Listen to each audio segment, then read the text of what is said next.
ಓಂ ಗಣಾನಾಂತ್ವಾ ಗಣಪತಿಗಂ ಭವಾಮಹೇ ಕವಿನ್ ಕವೀನಾಪಮಸ್ತ್ರವಸ್ತ್ರಂ ಜ್ಯೇಷ್ಠರಾಜಂ ಬ್ರಹ್ಮಣಸ್ಪುರಃ ಚಿನ್ಮನ್ನೋತಗಸ್ತೆ ದಸಾದನಂ ಶ್ರೀಮನ್ಮಹಾಗಣಾಧಿಪತಯೇ ನಮಃ. ಮಾವ ಪರ್ಸು ಬಂದ್ಮೇಲೆ ಶುರು ಮಾಡಿದ್ರೆ ಸಂದಾಗಿರೋದು. ಪುಣ್ಯವಂತ ಮಾಡಿದ್ದೆ ಯಾಗ, ವೈದ್ಯ ಹೇಳಿದ್ದೆ ರೋಗ. ಅವನು ಕಾಯಕವೇ ಕೈಲಾಸ ಅಂದ್ಕೊಂಡು ಕೆಲಸದ ಮೇಲೆ ಹೋಗಿದ್ದಾನೆ ಕಣೋ ಶಿವು. ನಾವು ಇಲ್ಲಿ ಹೋಮ ಮಾಡೋದು ಒಂದೇ, ಅವನಲ್ಲಿ ಕೆಲಸ ಮಾಡೋದು ಒಂದೇ. ಕೆಲಸನೇ ಹೋಮ ಹವನ ಯಜ್ಞ ಯಾಗ ಎಲ್ಲ ಅಲ್ವೇನೋ ಶಿವು? ದೊಡ್ಡವರು ಅಂತ ಸುಮ್ ಕೇಳಾರ, ನಿಮ್ಮ ಮಾತನಾಗು ದೊಡ್ಡತನ ಎದ್ದು ಕಾಣ್ತತೆ ಮಾವ. ಹೌದೌದು, ದೊಡ್ಡತನ ದೊಡ್ಡದಾಗೇ ಇರುತ್ತೆ. ಅದರಲ್ಲೂ ನಮ್ಮಪ್ಪನಂಥ ದೊಡ್ಡ ಮನುಷ್ಯನ ನಾನು ಈ ಜಗತ್ತಲ್ಲಿ ನೋಡೇ ಇಲ್ಲ, ಅಲ್ವಾ ಮಾದಪ್ಪ ಅಂಕಲ್? ಅಯ್ಯೋ ಅಲ್ವಾ ಮತ್ತೆ. ಹ್ಞೂ ಮತ್ತೆ, ನಮ್ಮಪ್ಪ ನೋಡ್ತಿದ್ರೆ ನನಗೆ ಕೈ ಎತ್ತಿ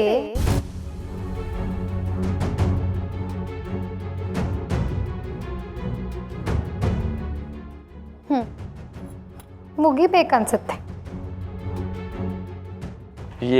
ನೀನೇನಪಾರು, ಮಾವನ್ನ ಹತ್ತಿರದಿಂದ ನೋಡದೇ ಇರೋರು ಮಾತ್ರ ಕೈ ಎತ್ತಿ ಕೈ ಮುಗಿಯೋದು.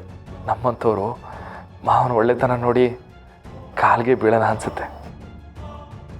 ಛೀ, ಕಾಲಿಗೆ ಬೀಳದ ಇಂಥ ಮನುಷ್ಯ, ಇಂಥ ತಲೆ, ಆ ತಲೆ ಒಳಗಿರೋ ಬುದ್ಧಿ ನೋಡ್ತಾ ಇದ್ರೆ ಇಟ್ಕೆ ತಗೊಂಡು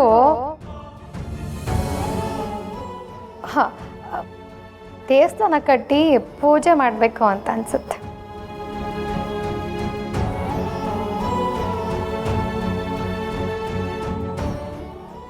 ಹಿಂಗೆ ಮಾವನ ಹೊಗಳ್ತಾ ಹೋದ್ರೆ ದಿನಾನೇ ಸಾಕಾಗಿಲ್ಲ. ಪುರೋಹಿತ್ರೆ ಶುರು ಮಾಡ್ಕೊಳ್ಳಿ. ಮಹಾಗಣಾಧಿಪತಯೇ ನಮೋನ್ಮಾಧ್ಯಾಯಾಮಿ ಧ್ಯಾನುಭ್ಯಾಮಿ ಆವಾಹಯಾಮಿ ರತ್ನಸಿಂಹಾಸನಭ್ಯಾಂ ಪಾದಾರ್ಘ್ಯೋ ಪಾದ್ಯೋಪಾದ್ಯಾಮಿ ಮುಖಾರವಿಂದ್ಯೋ ಆಚಮನ್ಭ್ಯಾಂ ತಪಯಾಂ ಶುದ್ಧೋದಕ ಸ್ನಾನಾಂಚ ಕರಶೆ ಗಂಗೆ ಚಾಯಮನೆ ಚೈವ ಗೋದಾವರಿ ಸರಸ್ವತಿ. ಇದುವರೆಗೂ ಏನೂ ಆಗಿಲ್ಲ. ಈ ಬಾಣ್ಲಿ ವೀರಭದ್ರನ್ ತಲೆ ಏನು ಪ್ಲಾನ್ ಮಾಡಿರ್ಬೋದು ಅಂತಾನೆ ಗೊತ್ತಾಗ್ತಿಲ್ವಲ್ಲ. ಏನವ ಬಾರು, ರೊಚ್ಚಿಗೆದ್ಬಿಟ್ಟಿದ್ಯಾ? ಕೆಲವು ವಿಷಯ ಹಾಗೆ ಮಾಡಿಬಿಡುತ್ತೆ ಅಂಕಲ್. ನನಗೆ ಗೊತ್ತಿರೋ ವಿಷಯ ನಿಮಗೆ ಗೊತ್ತಿಲ್ಲ.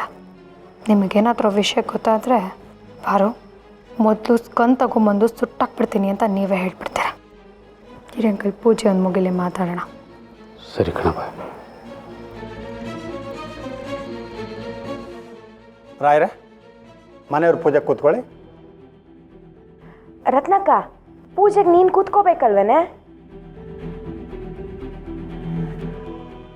ಹಾಂ, ನಾನು ಅದನ್ನೇ ಹೇಳೋಣ ಅಂತಿದ್ದೆ. ಅಷ್ಟರಲ್ಲಿ ಮಕ್ಕಳು ನನ್ನ ಗಮನನ ಬೇರೆ ಕಡೆ ತಿರುಗಿಸ್ಬಿಟ್ರು. ಈ ಪೂಜೆ ಮಾಡಿಸ್ತಿರೋದೇ ನನ್ನ ಸೊಸೆಯ ಆರೋಗ್ಯ ಆಯುಷ್ಗೋಸ್ಕರನೇ.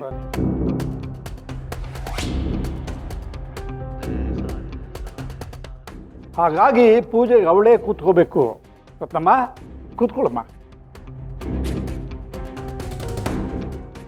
ಪರವಾಗಿಲ್ಲ ಮಾವಯ್ಯ, ಮನೆ ಹಿರಿಯೋರು ಕೂತ್ರೇನೆ ಈ ಮನೆಗೆ ಒಳ್ಳೇದಾಗೋದು. ಅತ್ತೆ, ಚಿಕ್ಕತ್ತೆ, ನೀವು ಕೂತ್ಕೊಳ್ಳಿ. ನೀವು ಕೂತ್ಕೊಳ್ಳಿ ಮಾವಯ್ಯ. ಇದು ಮಾತು ಅಂದ್ರೆ ವೀರಭದ್ರು, ನಿನ್ನೆ ಮೊನ್ನೆ ಮದುವೆ ಆದಂಗೆ ಜೋಡಿ ಹೆಂಗ ಆಡ್ತೀಯಲ್ಲ?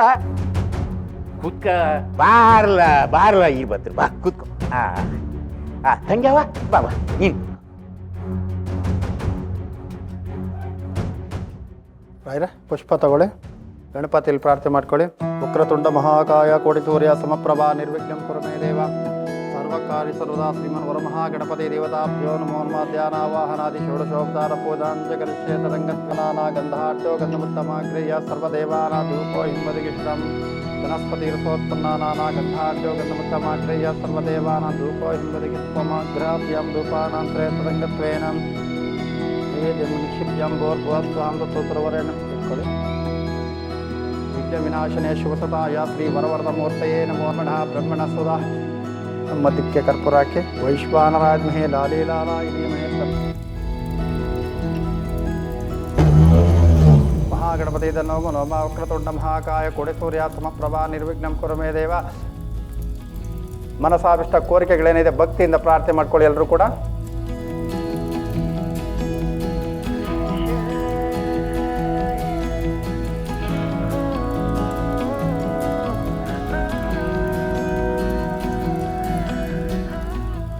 ದಣಿ ಸಿಡಿಮದ್ದು ಸಿಡಿತದೆ ಅಂತಿದ್ರಿ ಯಾವಾಗ? ಕುರಿ ಕೊಬ್ಬು ಬೇಕು ಅಲ್ವೇನೋ, ಅದು ಕೊಬ್ಬದಾಗಲೇ ಅದರ ಬಾಡು ಚರ್ಬಿ ಎಲ್ಲ ರುಚಿಯಾಗೋದು. ಪುರುಷನ ಪುಣ್ಯ ನಾರಿ ಭಾಗ್ಯ ಅಂದಂಗೆ ಈ ಹೋಮದ ಬೆಂಕಿನಲ್ಲಿ ಬೆಂದು ಹೋಗೋದು ಆ ಶಿವ ಕುಟುಂಬ.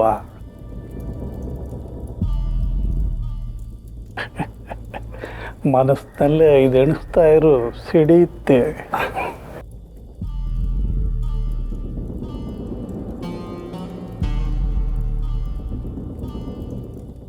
ಯಜಮಾನ್ರೆ,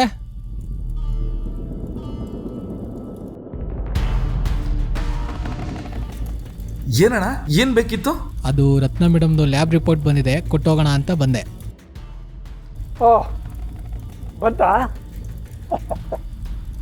ಏನಿಲ್ಲ ಶಿವು, ಮೊನ್ನೆ ರತ್ನಮ್ಮನ್ನ ಡಾಕ್ಟರ್ ಹತ್ರ ಚೆಕಪ್ಗೆ ಅಂತ ಕರ್ಕೊಂಡೋಗಿದ್ದೆ. ಅದು ರಿಪೋರ್ಟು ಮನೆಗೆ ಕಳಿಸಿದ್ದಾರೆ. ಅಲ್ಲ ಕಲ ಇರ್ಬದ್ರು, ನನ್ನ ಸೊಸೆನೇ ಡಾಕ್ಟರ್ ಆಗಿರ್ಬೇಕಂದ್ರೆ ಬೇರೆಯವ್ರು ತಾವು ಯಾಕೆ ಹೋಗ್ಬೇಕು? ಬಡವನ್ನ ಕಂಡ್ರೆ ಬಿಲ್ ಪತ್ರೇನು ಬುಸ್ ಅನ್ನುತ್ತಂತೆ. ಹಂಗೆ ಮಾತಾಡ್ತೀಯಲ್ಲೋ ಶಂಕರ.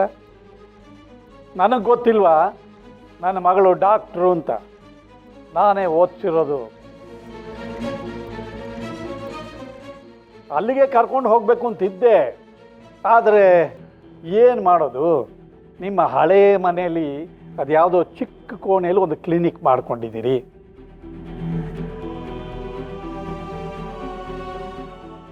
ಯಾಕೋ ಮನ್ಸು ಸರಿ ಹೋಗಲಿಲ್ಲ, ದೊಡ್ಡ ಆಸ್ಪತ್ರೆಗೆ ಕರ್ಕೊಂಡೋದೆ. ಅದಕ್ಕೆ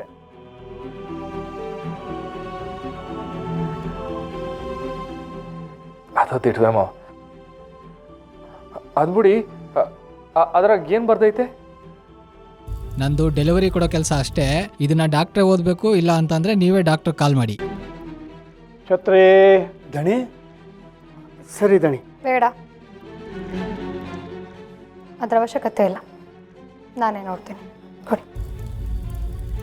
ಸರಿ ಯಜಮಾನ್ರೆ, ನಾನು ಇನ್ನು ಬರ್ತೀನಿ.